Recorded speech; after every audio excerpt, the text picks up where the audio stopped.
Շնորհակալություն կասեմ ռուսերեն, եթե ձայնագրվում է կխնդրեի այդ տալ, որ ես այստեղ էլ տարածեմ, որտեղ ես ոչ մի գաղտնիք չունեմ ու ուզում եմ, որ հենց Ռուսաստանում եւ իմ մի քանի խոսք, որ կարտահայտեմ հիմա, կապեմ Ռուսաստանի հետ եւ խոսեմ մեր խնդիրների մասին Ռուսաստանում. Խաբեցեք. Шнакаутсун. Я буду говорить больше, так как из Петербурга и из России не так много представителей в этом обсуждении, именно о задачах в России, поскольку считаю, что первая линия для армянского народа в данном историческом моменте проходит именно в России. Если мы теряем эту первую линию, терпим поражение здесь, а это именно фронт, то последствия оказываются и в Баку, как было в 90-м году, и в Сумгаите, и в наши времена, когда Арцах опустел. Говоря о России, я считаю, что нужна совместная работа. Задачи в России армян – это не только дело армян России. Так же, как мы, армяне в России, должны думать о нашей родине, также и специалисты, и неравнодушные эксперты в Армении, как минимум в Армении, желательно, чтобы соучаствовали в работе в России. И я недавно опубликовал статью, здесь у нас выпускается газета, называется «Наше дело», но на второй-третьей странице маленький фрагмент моей статьи, который я позже через Артура распространю, кто заинтересован, может ознакомиться, более 60 ссылок в ней. И в этой статье 12 конкретных тем, предложений, аспектов, которые я перечислил, только вторую часть, которая касается России. Первое. В России нету рабочей группы по этой теме. Мне кажется, что если есть важные темы у армянского народа, то по каждой теме должна быть вообще всеармянская, всемирная какая-то группа, какой-то совет. Это не должны быть отдельные статьи, рассуждения, блогеры, там, научные диссертации и так далее, или воспоминания раз в год или 2 раза в год. Это не должно быть дискретности, это должен быть непрерывный процесс, и во главе этого процесса, в кавычках во главе, должна быть как конкретная рабочая группа. Например, тема Арцах, рабочая группа по Арцаху. В России такого нету. Я не слышал. То же самое тема геноцида. Это первое. Второе. Я согласен, что надо привлекать школы и так далее, но почему мы разделяем и говорим только о школах, о детях, и говорим о том, что иногда нужно из Армении в том числе говорить с представителями школ, учителями или детьми. Даже взрослые, даже 80-летние, живущие в России армяне, не все в курсе, как и что. Потому мое предложение, это я-то буду стараться и со своими друзьями здесь, в России, это делать, и мы делаем. Коротко я буду говорить из-за регламента, но мне кажется, должно быть минимум одно мероприятие в России, даже это, если будет один город или один человек, или 3 человека, одно мероприятие в месяц. И, как говорил Паром Сафрастян, что не надо, и несколько раз повторялось, не надо только о негативном говорить. Мне кажется, в этих мероприятиях по теме геноцида должно быть как минимум об одном памятном событии или дате, касающихся преступления со стороны Турции и Азербайджана, и их покровителей и соучастников, так же как Германия, и не только некоторые деятели в России, а также и в других странах. То есть преступления и разоблачение преступления, просветительство. И второе, это о позитиве, о котором тоже говорим, наши успешные какие-то вещи, события, которые были со стороны представителей нашего народа или групп. Один из тезисов это в России, который я считаю важен, это я в своей большой статье это озаглавил, не совсем памятный день памяти жертв геноцида армян в России и в частности в Петербурге. То есть день памяти есть, в 1995 году Россия единогласно в лице Госдумы приняла этот день, но его не существует. То есть он-то есть, ну, какая-то статья будет. Это не так, как делается в других странах, не буду называть, опыт есть. Это должен быть полноценный день памяти, а таких много.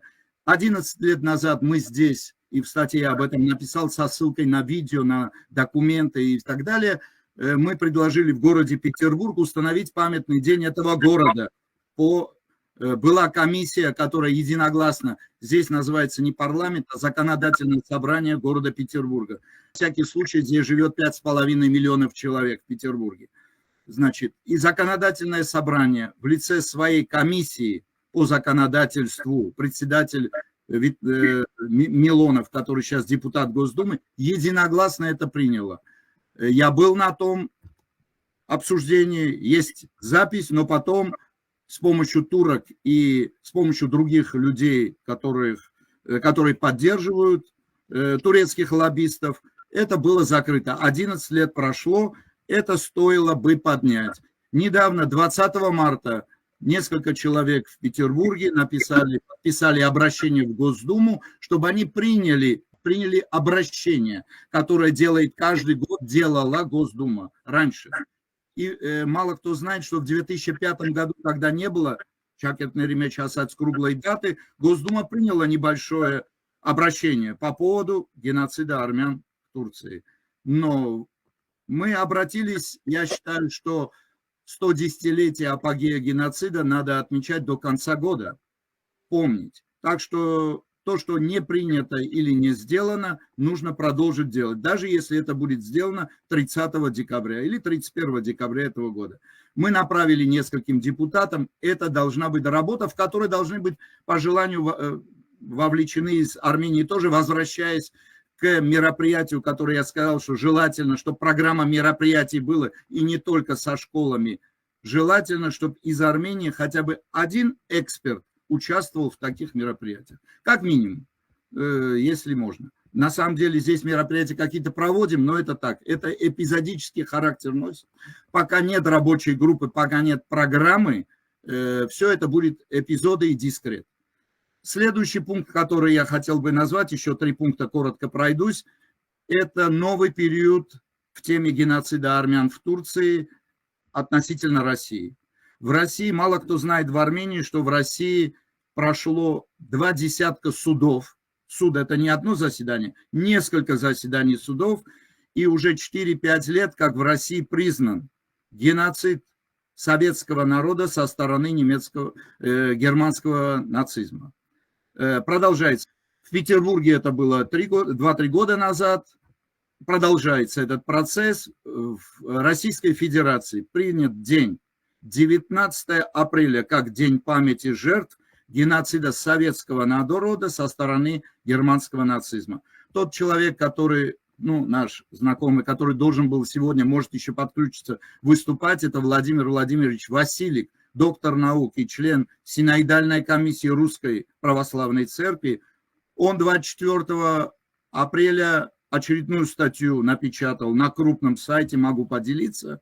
Он, кстати, там написал не только о геноциде со стороны Турции, он назвал преступление Азербайджаном письменно, публично геноцидом. Я не слышал ни одного русского деятеля, который в Российской Федерации называет преступление Азербайджана против армян геноцидом. Я не слышал. Ни Затулин, ни Милонов, ни другие люди, которые... Семен Багдасаров, этот человек из Петербурга, он опять повторил этот тезис, который мы тоже повторяем, о связи геноцида советского народа и преступлений германского фашизма с преступлениями Турции. Германия и Турция были союзниками, об этом все знают, но вот этот конкретный, четкий, полноценный акцент на этом не делается. Мы говорим о прямой связи. Более того, на русский так и не переведена книга, которая издана несколько лет назад за рубежом, где подробно написано, что Гитлер не то что младотурков, Ататюрка считал своей сияющей звездой. То есть все турецкие преступления, они еще не было фюрера, он не пришел к власти. но все немецкие газеты и их пропаганда строилась на том, что мы должны турецкий опыт повторить, в том числе в части человеконенавистнической идеологии, потому что это можно делать, и никто за это ругать не будет. В России, к сожалению, корнями германского нацизма считается, коротко скажу, это длинная тема, только англосаксонские, значит, вот эти спонсорства и взращивание Гитлера, как Гитлера с большой буквы для них. Следующий пункт, это, то есть вот этот акцент, связь геноцида армянского народа и геноцида советского народа, который признан в России, но малоизвестен, если вообще известен в Армении, в общинах армянских за рубежом. И символично, что две даты стоят рядом. 19 апреля, признанная в России, и 24 апреля. То есть мы обречены на это соседство даже памятных дат. Последнее скажу, почему 19 апреля в России. Потому что в 1943 году Президиум Верховного Совета СССР принял постановление об осуждении зверств германского нацизма. Следующий пункт – это пункт о том, что мы не только должны говорить о геноциде армян, очень позорно до сих пор, что в Армении признали геноцид ассирийцев и понтийских греков поздно, к столетию, то есть 100 лет молчали, потом признали. Это наша вина, я считаю, это мое мнение. Вообще не признано в России. Бундестаг говорил о халдеях. Семен Багдасаров выступает, говорит о русских молоканах. Почему Армения не признала геноцид русских молокан, непонятно. Почему Россия не признает геноцид от 100 до 200 тысяч русских молокан, какая разница, какой веры они были русской крови. То есть не признается, и я думаю, что вот этот круг, о котором, кстати, Семен Багдасаров говорил на конференции 24 числа недавно, 3 дня назад в Москве, он сказал, что пострадавшие народы должны объединяться. Так это не декларативно должно быть, и в России тоже мы могли бы это делать. Там много, Семен Багдасаров, например, извиняюсь за его цитирование, говорит о народе Заза, о маронитах и так далее. Но Армения не признала ни Заза, ни маронитов.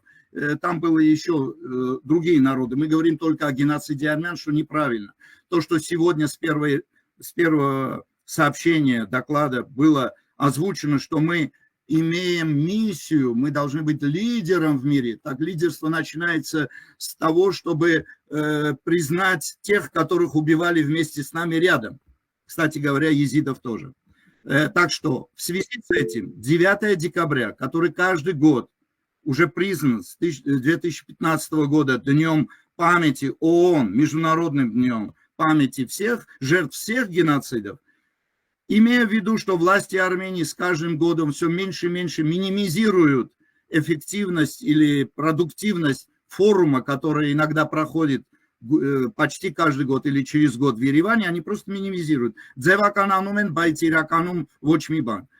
Потому именно общественность и эксперты должны это делать. О 9 декабре никто ничего не знает в России. Опять миссия армян в России, по-моему, такая, чтобы привлечь, потому что это разные геноциды. И геноцид советского народа, который признан в России, тоже в этом ряду. Следующее, я говорю о форумах, которые в Ереване, Against Crime of Genocide, такие были, наверное, знаете. И последнее хочу сказать, к сожалению, в России нету списка друзей Армении. Такого списка нет. Список врагов, может быть, есть, у нас есть, а вот друзей мало. И в этом деле тоже из Еревана своими знакомыми в академической среде, в других вещах нужно, чтобы это было. В начале 90-х годов в России, меня здесь не было, я позже приехал намного в Россию, здесь была такая организация в России, Комитет российской интеллигенции «Карабах». Этого комитета давно нет. Несколько человек, которые были там, они здесь. Ну, если помните такие имена, как Гнойкин и так далее. Ни комитета нет, ни людей нет. Отдельные лица. Это неправильно. То есть этот крик это аббревиатура. Мне кажется, стоило бы снова сделать вместе с нашими друзьями, коллегами в Армении, потому что, повторяю, даже в академической среде у них есть знакомые. Мы, живя в России, многого не знаем. Эти академические конференции проходят замкнуто, вы сами знаете. Мы не имеем доктора наук по истории и так далее.